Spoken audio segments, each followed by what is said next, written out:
दोस्तों, आज मैं आपको मनुष्यों के कर्म पर कहानी सुनाता हूँ। जो पाखंडी लोग होते हैं, जो झूठ छल कपट से जो धन कमाते हैं, दूसरे लोगों को ठगते हैं, उनकी क्या दुर्दशा होती है। चलिए हम इस कहानी के माध्यम से समझते हैं।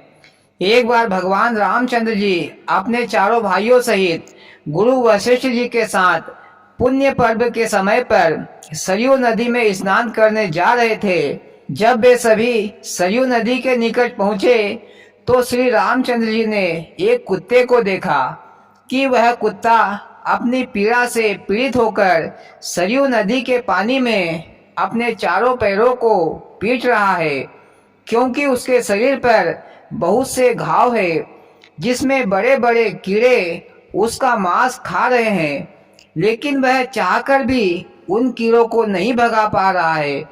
उसकी यह दुर्दशा देखकर भगवान श्री रामचंद्र जी को बहुत दुख हुआ। मोदी जी, भगवान जी को दुख क्यों हुआ? रामचंद्र जी तो उस कुत्ते को ठीक कर सकते हैं, फिर क्यों दुखी हो रहे हैं? पर भैया, बिना पता लगाए कैसे दुख दूर कर सकते हैं? पर मोदी जी, श्री रामचंद्र जी तो अंतर्यामी है, उन्हें सब कुछ पता है, ऐसे ही अंतर्यामी नहीं कहलाते।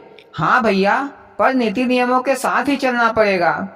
फिर श्री रामचंद्र जी ने अपने गुरुदेव वशिष्ठ जी से पूछा, गुरुदेव, स्नान करने से पहले आप मुझे इस कुत्ते की दुर्दशा का कारण बतलाइए कि इसने कौन से पाप कर्म किए हैं जिसके कारण यह दुख भोग रहा है।